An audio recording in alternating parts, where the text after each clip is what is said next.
Assalamualaikum warahmatullahi wabarakatuh. Alhamdulillah, wassalatu wassalamu ala ashrafi khalqillah Sayyidina wa maulana Muhammad ibn Abdullah wa ala alihi wa sahbihi wa man tabi'ahu wa nasarahu wa wala wa la hawla wa la quwata illa billah, amma ba'd. Hadirin jamaah Majlis Ta'lim Musholla Baitur Rahman yang saya muliakan, khususnya ketuanya Al-Mukarram Bapak Haji Jamaluddin SH, dan juga para pengurus serta para hujjaj dan remaja, dengan mengucapkan syukur alhamdulillah pada malam hari ini, di malam Selasa, Allah masih memberikan kepada kita kesempatan untuk hadir berkumpul kembali guna mengikuti pengajian. Mudah-mudahan kehadiran kita tidak disia-siakan oleh Allah. Semoga mendapat balasan pahala yang sebesar-besarnya. Semoga Allah ampuni kekurangan, kesalahan dan dosa-dosa kita, dan semoga terus dibukakan pintu ilmu dan pintu hati kita yang seluas-luasnya. Amin ya rabbal alamin. Yang ingin menyimak yaitu halaman 543. Maaf para hadirin. Halaman 88. Halaman 88. Ya. Judulnya mimpi dan yang berhubungan dengannya. Ini membahas tentang mimpi ini, halaman 88. Dulu di masa-masa Rasul, mimpi itu wahyu. Dulu itu pada masa Rasul. Sebagai contoh, Nabi Ibrahim mimpi menyembelih putranya. Dilaksanakan penyembelihan tersebut.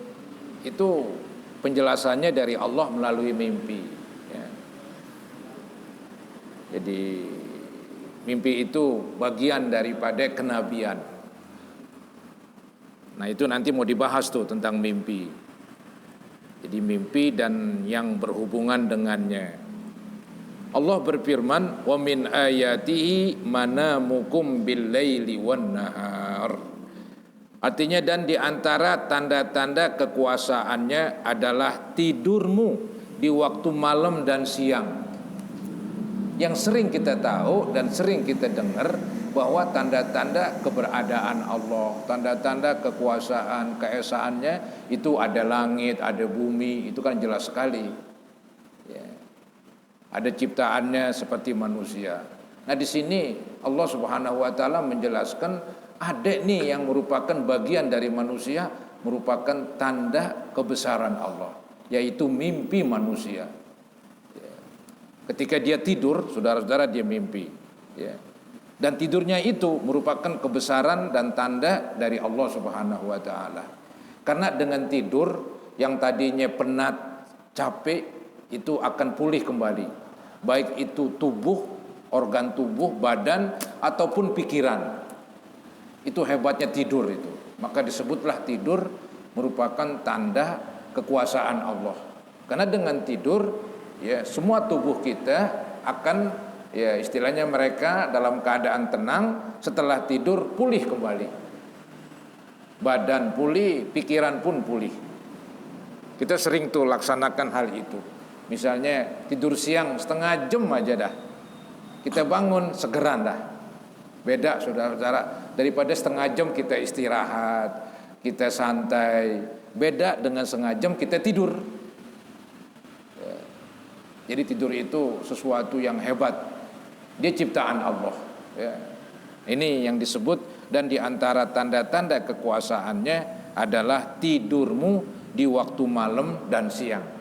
Baik tidur malam atau tidur siang. Yang lebih hebat lagi, waktu tidur itu nyawa kita seakan-akan kemana-mana, pergi ke sana kemari, bertemu dengan si fulan, pergi ke sana. Jadi tidur katanya sesuatu yang luar biasa. Manusia kalau nggak tidur, waduh, berat saudara-saudara, berat itu, bisa binasa dia. Jadi tidur merupakan salah satu kebutuhan, kebutuhan manusia yang Allah ciptakan. Maka tuh ada ayat, wa ja'alna naumakum subata. Kami jadikan tidur kamu istirahat kamu. Walaupun capek bagaimanapun setelah tidur enak lagi. Ya, enak lagi. Jadi tidur itu aneh itu. Bisa membuat yang capek hilang. Yang stres pun jadi hilang. Kekesalan kita ataupun kesedihan kita setelah tidur, bangun tidur reda katanya. Jadi tidur pun merupakan obat itu, ya. Dan dia merupakan tanda-tanda kekuasaan Allah. Nah, ini cerita tidur, cerita mimpi. Hadis pertama, wa an Abi Hurairah radhiyallahu anhu qala sami'tu Rasulullah sallallahu alaihi wasallam yaqul lam yabqa minan nubuwati illal mubasyirat. Qalu wa mal mubasyirat? Qala ar-ru'yas salihah. Rawahul Bukhari. Artinya Abu Hurairah radhiyallahu an berkata, aku mendengar Rasulullah sallallahu alaihi wasallam bersabda, tidak tersisa dari kenabian kecuali mubasyirat. Ini mubasyirat dalam segi bahasa kabar gembira. Ya, pemberi kabar gembira itu namanya mubasyirat. Pemberi kabar gembira dalam bahasa Arab mubasyir. Ya. Nah, ini disebut oleh Nabi tidak tersisa dari kenabian kecuali mubasyirat, kabar gembira. Tapi enggak mesti itu mimpi kabar gembira doang. Kadang-kadang juga mimpi ya menerangkan tentang hal-hal yang berat. Tapi Allah kasih tahu duluan melalui mimpi supaya orang itu bisa menghadapinya. Ya. Jadi dikatakan tidak tersisa dari kenabian kecuali mubasyirat. Jadi Nabi sudah nggak ada lagi. Ya, kenabian, kerasulan sudah ditutup. Tapi ada yang nyisa. Apa itu? Mimpi. Mimpi masih ada. Ya. Kenabian habis. Tapi bagian dari kenabian yaitu mimpi masih ada. Makanya ditanya oleh sahabat, para sahabat bertanya, apakah mubasyirat itu? Beliau menjawab, mimpi yang benar. Ar-ru'yas salihah, mimpi yang baik. Ya. Mimpi yang baik. Jadi ada mimpi itu memberikan kabar gembira. Jadi sebelum terjadi menggembirakan. Bagi yang bersangkutan ini kan semacam kabar gembira duluan. Bisa jadi ini kata-kata kabar gembira nggak mesti disebut kabar gembira, ya termasuk kabar duka, kabar menyedihkan. Dia mimpi sesuatu yang akan terjadi dan terjadinya nanti akan menyedihkan. Tapi Allah beritahu melalui mimpi supaya dia standby, siap menghadapi. Jadi mimpi itu nggak mesti mubasyirat, nggak mesti menggembirakan. Ada juga isinya menyedihkan. Ya. Jadi beliau menjawab mimpi yang benar. Sebetulnya mimpi yang baik begitu. Mimpi yang baik, mimpi yang membawa kebaikan. Ada juga mimpi yang membawa keburukan. Tapi Allah beritahu melalui mimpi supaya siap menghadapinya. Pelajaran-pelajaran hadis. Sebagian mimpi merupakan kebenaran.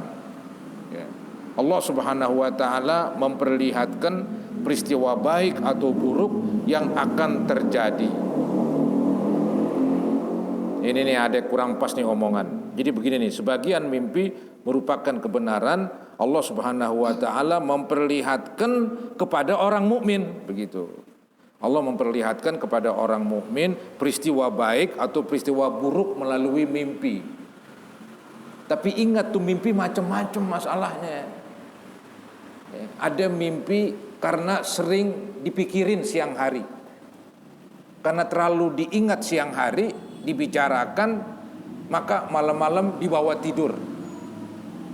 Itu yang orang sebut kesemsem apa itu? Bahasa gaulnya, ya. Ada mimpi itu permainan setan. Mimpi permainan setan. Kita dipermainkan oleh setan dengan mimpi-mimpi yang gak enak begitu. Ada mimpi ya tadi mubasyirat, kabar gembira. Nah ini yang repot ini, menentukan mana mimpi yang baik, mana mimpi permainan setan, mana mimpi kesemsem. Itu yang agak sulit. Paling nanti ada ciri-cirinya tuh. orang yang baik biasanya kalau mimpi juga baik. Karena jiwanya ya setan nggak begitu berani lah. Ya. Tapi kalau manusia yang maaf nggak bener, itu kalau mimpi emang setan permainkan. Emang temennya itu di berdua. Karena orangnya sehari-hari nggak baik begitu. Tapi kalau orang soleh mimpi bisa jadi itu semacam pemberitahuan. Entah itu mimpi menggembirakan atau mimpi menyedihkan.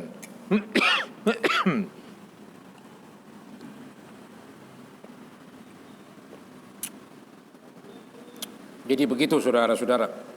Jadi sebagian mimpi merupakan kebenaran Allah Subhanahu wa taala.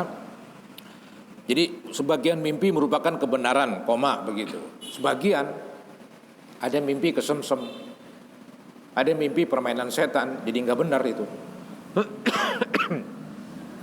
Allah Subhanahu wa taala memperlihatkan, maksudnya memperlihatkan kepada orang mukmin tuh di belakang omongannya itu.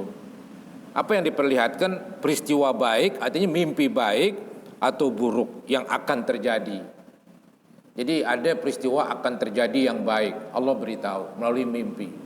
Ada peristiwa yang buruk ya, akan terjadi, Allah beritahu melalui mimpi. Begitu. Teman tuh orang-orang tertentu, ciri-cirinya orangnya baik dan benar ya. Nah ini ada lanjutannya nih. Nomor 2, tidak ada lagi wahyu yang turun setelah Nabi Muhammad SAW wafat. Wahyu udah berhenti karena kenabian berhenti. Tapi apa yang tersisa? Mimpi. Begitu. Jadi mimpi bagian dari kenabian. Walaupun mimpi itu nggak mesti dalam arti tadi ya, baik, bisa jadi di permainan setan, ya tergantung orangnya lah, tergantung manusia yang mimpi ya. Begitu. Baik, selanjutnya juga masalah mimpi. Wa anhu anna Nabiya sallallahu alaihi wasallam qala idza iqtaraba az-zamanu lam takad ru'yal mu'mini takdzibu wa ru'yal mu'mini juz'un min sittatin wa arba'ina juz'an minan nubuwah muttafaqun alaih wa fi riwayatin asdaqukum ru'ya asdaqukum haditha. Artinya Abu Hurairah radhiyallahu an berkata bahwa Nabi SAW bersabda, apabila hari akhir sudah dekat, maksudnya kiamat ya, bila mana kiamat dekat, nah itu dikatakan mimpi orang mukmin hampir tidak berdusta. Maksudnya mimpi orang mukmin jarang bohong. Ia merupakan bagian dari kenabian. Jadi Allah memberitahu kepada hambanya. Itu dekat-dekat hari kiamat, mimpi orang yang beriman hampir tidak bohong, hampir tidak bohong. Syaratnya orang mukmin ini, syaratnya orang mukmin. Ini ketika dibilang mukmin, mukmin yang baik, begitu bahasa agamanya. Ketika dibilang mukmin, otomatis dalam kurung mukmin yang baik. Kan ada juga kan mukmin yang nggak baik. Di orang Islam, orang mukmin, tapi perbuatannya kadang-kadang ya melawan agama. Itu mukmin yang tidak baik, disebut al-mu'minul asi, mukmin yang berbuat dosa. Tapi di sini nggak ada kalimat al-asi, disebut mukmin doang. Maka maksudnya mukmin yang baik, begitu. Jadi mimpi orang mukmin maksudnya mukmin yang baik. Ya, bukan sembarangan orang. Mimpi orang mukmin yang baik hampir tidak berdusta, hampir tidak bohong. Dan mimpi orang mukmin yang baik adalah satu di antara 46 bagian dari kenabian. Dari bagian kenabian. Jadi bagian kenabian itu macam-macam, tentang wahyu, tentang banyaklah ilham yang Allah berikan. Ada namanya mukjizat, ada namanya itu yang berkenaan dengan kenabian. Nah, ada di antara macam-macam yang berhubungan dengan kenabian adalah mimpi, begitu. Jadi mimpi bagian dari kenabian. Karena dia adalah salah satu cara Allah memberitahu kepada itu nabi. kadang-kadang melalui Jibril, ya, kadang-kadang melalui mimpi. Maka di sini dikatakan ya, bahwa mimpi itu adalah satu di antara 46 bagian dari kenabian. Yang tadi saya bilang para nabi sudah habis, ya, tapi mimpi belum habis. Begitu gambarannya. Para nabi, para rasul sudah habis, ditutup dengan Nabi Muhammad, tapi mimpi belum habis gitu. Nah, mimpi itu ada yang benar, ada yang enggak. Ada yang merupakan pemberitahuan, ada yang bukan, tergantung. Ciri-cirinya kalau dekat-dekat kiamat, kemudian orangnya orang baik. Kalau mimpi itu lebih dekat benar daripada enggak benarnya. Lebih dekat mimpi baik atau bukan mimpi bohong. Gitu. Nah, ada nih riwayat kedua nih. Dalam riwayat lain disebutkan orang yang paling benar mimpinya di antara kamu adalah orang yang paling jujur ucapannya. Mimpi seseorang dikatakan benar bila mana yang bersangkutan tuh mimpi orangnya orang baik. Di antara kebaikan orang tersebut, kalau berkata-kata selalu benar, jarang bohong, mungkin gak bohong. Nah, itu kan gak gampang, itu gak mudah. Nggak mudah untuk mendapatkan mimpi semacam ilham, pemberitahuan dari Allah. Mestinya yang mimpi orangnya orang soleh, kemudian kalau berkata selalu jujur. Itu yang disebut asdaqukum haditha, ucapan yang paling asdaq, orangnya benar ucapannya. Nah, itu tuh yang diharapkan mimpinya baik.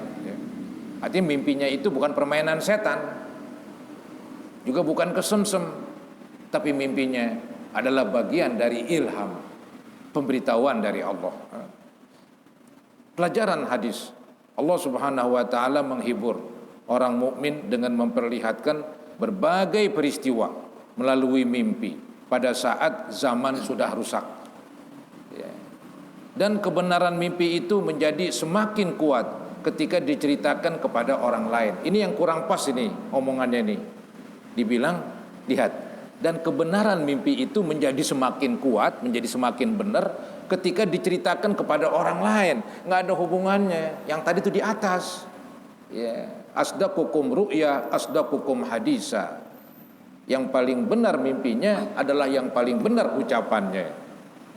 Jadi kebenaran mimpi itu menjadi semakin kuat bila mana yang mimpi berkata benar. Begitu. Bukan mimpi itu jadi benar bila mana diomongin kepada orang lain. Oh, ini jauh banget pemahamannya. Ini ada kesalahan sedikit ini. Ya. Jadi kebenaran mimpi itu menjadi semakin kuat bila mana yang bersangkutan, bila mana yang mimpi adalah orang baik dan berkata baik, berkata jujur. Ya. Kemudian Al-Mahlab berkata, ini nukilan perkataan Mahlab, mimpi para nabi itu benar dan mimpi orang mukmin itu biasanya benar. Yang tadi saya bilang, mimpi orang mukmin yang baik ciri-cirinya berkata benar, karena setan tidak bisa mempengaruhi hati mereka. Itu kata Imam Mahlab. Jadi mimpi orang yang soleh itu lebih cenderung kepada benar, karena mereka nggak mudah dipengaruhi hatinya oleh setan. Kebalikannya ntar mimpi orang yang nakal itu memang sasaran setan, dipermainkan dia. Sedangkan mimpi orang fasik itu orang yang bukan beriman ini, yang nakal. Ya, dia beriman juga, tapi ya pelanggaran-pelanggaran dikerjain juga itu. Sedangkan mimpi orang fasik dan kafir emang kafir tidak beriman sama sekali, itu biasanya bohong. Jadi lantaran jiwanya kotor, karena setan telah menguasai jiwa mereka. Itu kata Imam Mahlab. Jadi mimpi orang kafir, mimpi orang Islam yang fasik, yang nakal, itu mimpinya adalah lebih banyak dipengaruhi oleh setan. Jadi istilahnya setan mempermainkan dia melalui mimpi. Kemudian mimpi yang benar adalah sebagian dari bentuk tanda-tanda kenabian. Ini pun kurang pas ini pemahamannya nih. Yang benar nih yang saya pahami, mimpi yang benar adalah bagian dari kenabian, begitu. Jadi bukan dikatakan mimpi itu tanda di seorang nabi. Ntar setiap orang mimpi jadi nabi, tandanya ada tuh. Oh enggak lah.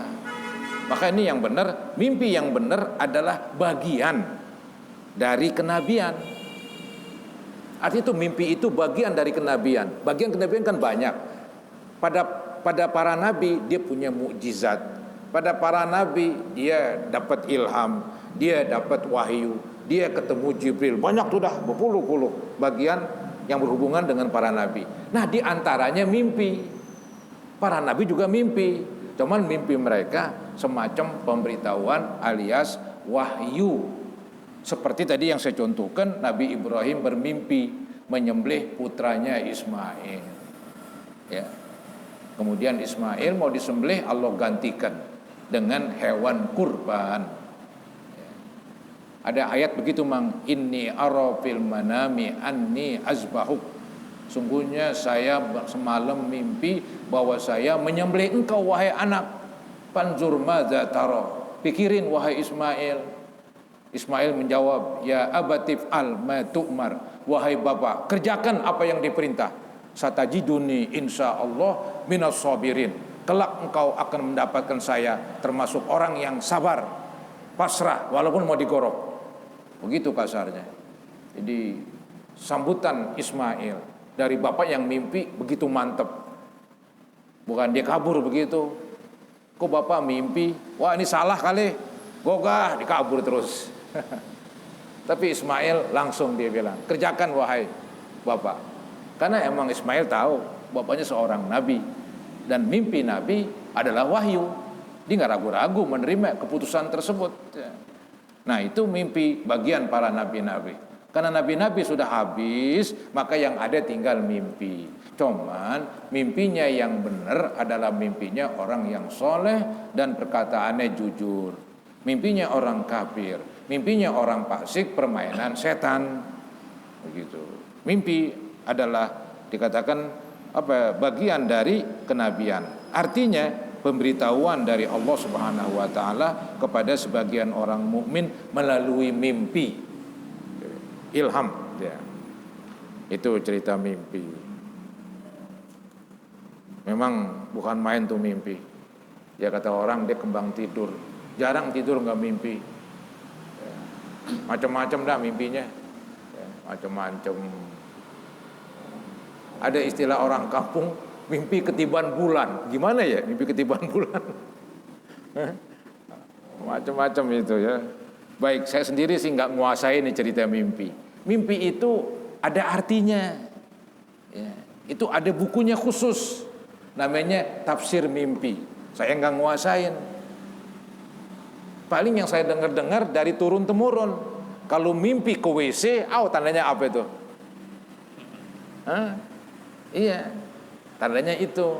Nah, nanti dibilangin nih, kalau mimpi buruk, jangan stres. Jangan panik. Beludahlah ke arah kiri. Cuh. A'udzubillahi minasyaitonirrajim. Aman insyaallah. Begitu. Ya maka kita bangun dulu dah. Kalau perlu ke WC. Ya, atau bukan WC, yang penting sambil mengucap a'udzubillahi minasyaitonirrajim. Jangan di tempat tidur kita cahcuh. Bubar kalau begitu. Baik. Jadi mimpi buruk, mimpi jelek nanti ada caranya itu dalam agama. Mengucap a'udzubillah sambil berludah ke arah kiri. Ada riwayat sambil meniup, fuah begitu. Ya, biasanya kalau berludah mengandung udara yang dikeluarkan, meniup gitu. Maka yang enak beludah aja udah. Setiap ludah pasti ada tiupan. Nanti ada riwayat cuman meniup doang. Ada lagi riwayat beludah doang. Maka yang enak beludah saja, karena dalam beludah pasti ada tiupan. Itu kalau mimpi yang jelek. Kalau mimpi yang bagus, boleh itu mengharap mudah-mudahan. Karena dia membuat orang optimisme. Ya, kan cakep kan optimisme daripada pesimis terus. Ya. Orang tuh enak kalau mengharap, jadi semangat hidup. Jangan ketakutan mulu, stres nanti akhirnya. Ya. Jadi mimpi yang buruk supaya enggak stres, kita diucapkan auzubillah sambil berludah. Mimpi yang bagus boleh kita beritahu bini atau anak, nggak apa-apa. Biar semuanya istilahnya optimisme. Coba kita lihat lanjutannya. Hadis ketiga.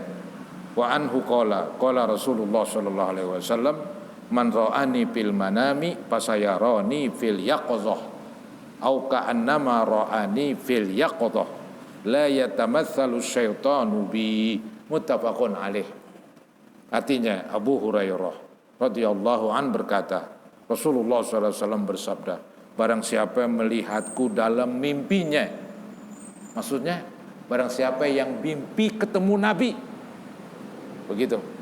Barang siapa yang mimpi ketemu Nabi, maka ia akan melihatku ketika terjaga. Maksudnya nanti dia melihat Nabi di akhirat, ya, melihat Nabi di akhirat nanti dalam keadaan langsung. Begitu janjinya, ya. Yang melihat Nabi dalam mimpi berarti melihat Nabi nanti dalam keadaan terjaga. Cuman bukan di dunia. Ulama lebih cenderung mengartikan di akhirat nanti. Ya. Kemudian balik. Atau seakan-akan melihatku ketika terjaga. Artinya kalau mimpi pada waktu kalau dia ketemu Nabi dalam mimpi itu sama dengan ketemu Nabi dalam keadaan terjaga. Jadi kedudukan mimpi ketemu Nabi tinggi, ya. Kedudukan ketemu Nabi dalam mimpi itu jempol, nggak gampang itu orang-orang tertentu itu, orang-orang soleh begitu. Kalau kita ketemu bapak kita, ketemu presiden dalam mimpi, bisa jadi permainan setan, dipermainkan kita. Tapi kalau mimpi ketemu Nabi, otomatis beneran.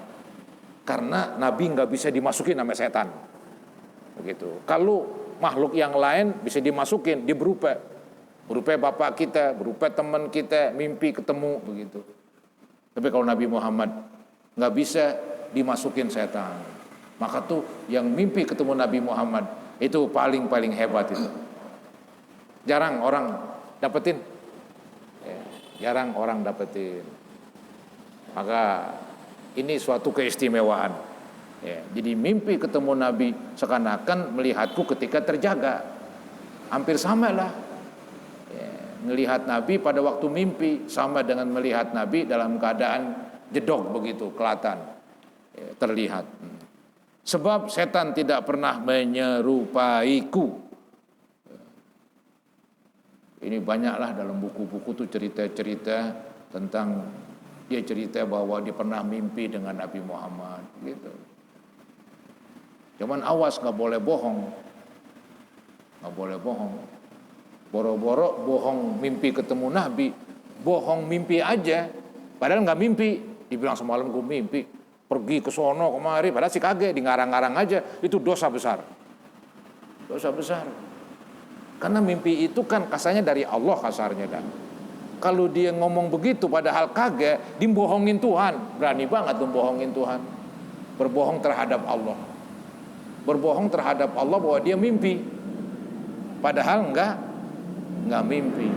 Apalagi berbohong supaya dia menarik massa, dia ngomong sama orang, wahai hadirin, saya ketemu Nabi Muhammad dalam mimpi. Begini. Wah, ini padahal enggak ada. Wah, kusut banget tuh. Parah, dia berbohong. Nggak boleh, ya. Mimpi aja, padahal nggak mimpi itu haram, dosa besar. Apalagi mimpi ketemu Nabi, bohong, bahaya itu. Pelajaran hadis 1. Barang siapa melihat Nabi Muhammad SAW dalam mimpinya, maka ia akan melihat beliau pada hari kiamat dalam keadaan terjaga. Mudah-mudahan semua orang Islam ini yang masuk surga ketemu dengan Nabi, begitu. Ya. Walaupun mungkin dia nggak pernah mimpiin Nabi, walaupun. Ya. Cuma kalau dimimpiin Nabi ada nilai plus, nilai lebih, begitu. Ini merupakan kabar gembira bagi orang yang bermimpi. Dengan arti lain, sebagaimana ia melihat beliau dalam keadaan terjaga. Artinya kalau mimpi ketemu Nabi, ini sama dengan melihat Nabi dalam keadaan terjaga, alias melek, bukan mimpi. Ini juga merupakan kabar gembira baginya, sebab orang yang melihat Nabi SAW melalui mimpi adalah orang yang memiliki rasa cinta kepada beliau dan komitmen terhadap petunjuk beliau. Artinya dia melaksanakan ya dari yaitu perintah-perintah Allah dan perintah Rasulnya, berkomitmen ya, melaksanakan perjanjian. Nomor 2, mimpi bertemu Rasulullah SAW adalah mimpi yang benar. Nggak ada tuh mimpi bohong kalau ketemu dengan Nabi dalam mimpi, karena setan tidak dapat menemui manusia dalam bentuk yang serupa dengan beliau. Jadi setan nggak bisa masuk pada diri Nabi ketika kita mimpi terhadap Nabi itu. Ini merupakan kekhususan yang beliau miliki. Jadi bergembiralah orang yang mimpi ketemu Nabi Muhammad SAW. Karena itu dipastikan benar-benaran beliau. Kadang-kadang begini, ada orang ya mungkin mau jahat kali. Dia ngomong tuh dah, saya semalam mimpi ketemu presiden.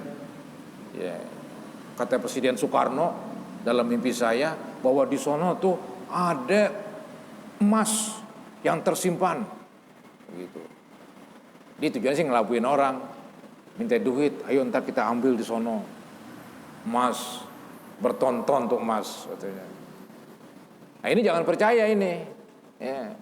Jadi kalau mimpi yang berlawanan dengan akal sehat, berlawanan dengan agama, jangan mudah mempercayai mimpi orang. Boleh jadi dia ada niat maksud yang buruk, ingin entah itu menguasai hartanya dan sebagainya, mempengaruhi.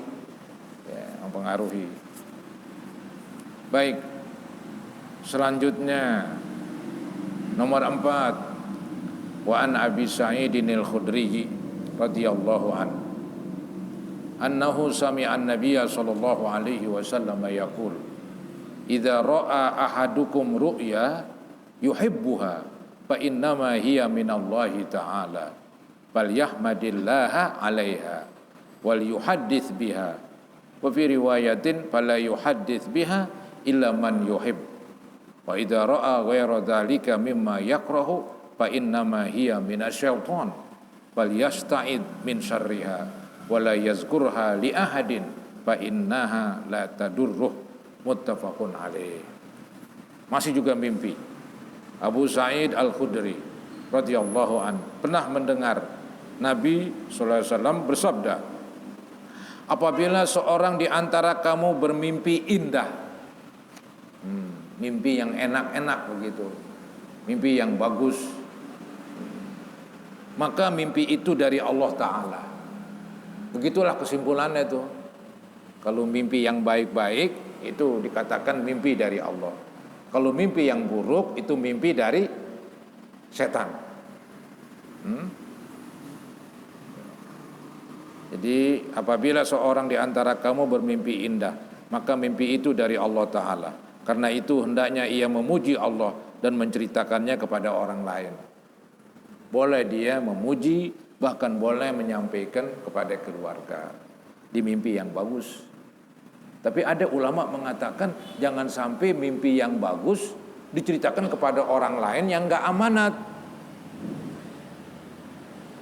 Misalnya ada cerita bagus dalam mimpi ente ngomongin sama orang begitu. Orang ini kan belum tentu kita percaya, tapi kita udah terlalu gampang begitu ngomong mimpi tersebut. Jangan-jangan mimpi itu dia yang artiin, dia yang dapat terakhirnya dia ngambil. Kesempatan itu dia ngambil, dia yang pergunakan. Jadi jangan ngomong mimpi yang bagus kecuali kepada orang yang kita percaya. Entah itu istri, entah itu anak. Kalau orang luar, ntar jangan-jangan diduluin sama dia, begitu bahasanya lah. Diduluin itu kebaikan sama dia, ntar kita jadi tangan kosong dapatnya. Jadi kalau mimpi yang bagus boleh ente ceritain kepada orang yang dipercaya. Ya. Misalnya mimpi mungkin istilah sekarang dapat obyekan begitu, sekian miliar, waduh enak banget ini. Ya. Ente ngomong sama teman ente yang belum tentu kita percaya. Akhirnya diselidikin nih apaan nih. Oh bener gue dengar si Anu mau jual tanah no. Gue aja yang datang dah. Akhirnya diduluin sama dia. Ini tangan kosong dah akhirnya. Karena mudah sekali menceritakan mimpi yang indah tersebut, yang enak tersebut kepada orang lain yang tidak dipercaya. Yang penting mimpi yang bagus boleh sampein kepada orang yang dipercaya. Mimpi yang buruk jangan disampein.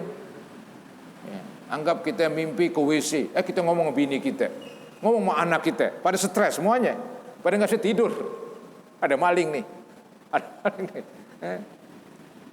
biar kita sendiri yang tanggung. Seraya kita ngucapin tadi, auzubillahi minasyaitonirrajim, cuh, begitu udah. Insya Allah aman, udah percaya aman. Allah lindungin. Itu setan itu. Mudah-mudahan nggak terjadi.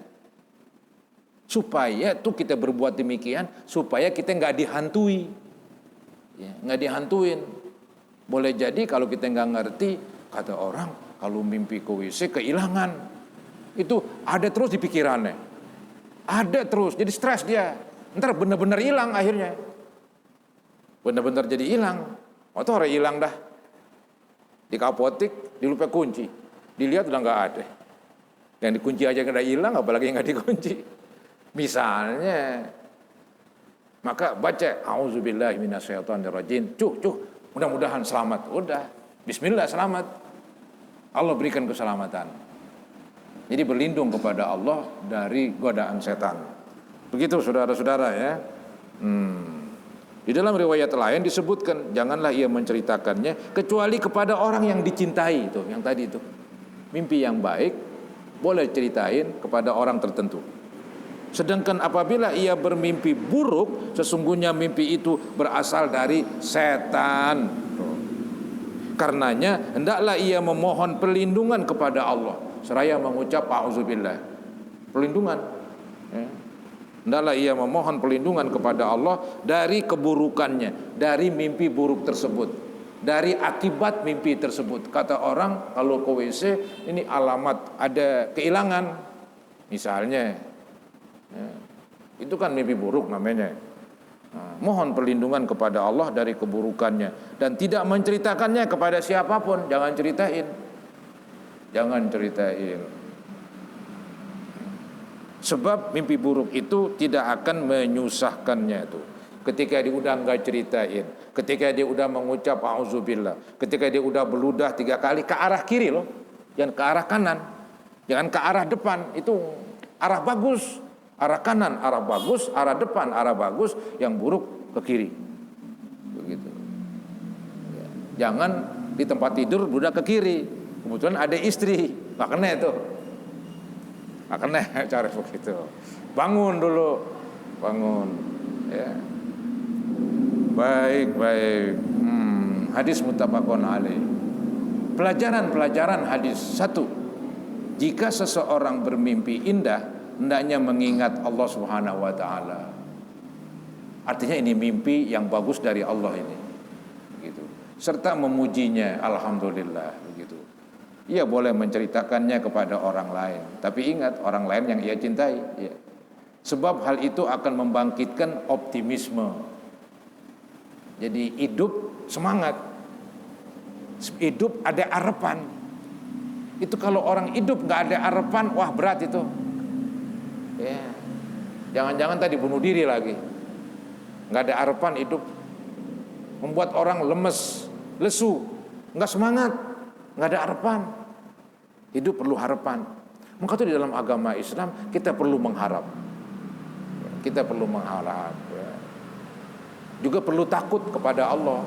Biar ada dua ini, kayak burung seimbang. Burung bisa terbang bila mana punya dua sayap. Orang pun bisa terbang dalam arti bisa hidup normal bila mana ada harapan, juga ada rasa takut. Dia mengharap mudah-mudahan bagus. Juga ada takut nakal, ntar bagaimana? Takut berbuat jahat, ntar kalau bagaimana? Kalau begini bagaimana? Begitu. Itu bagus. Ya, bagus.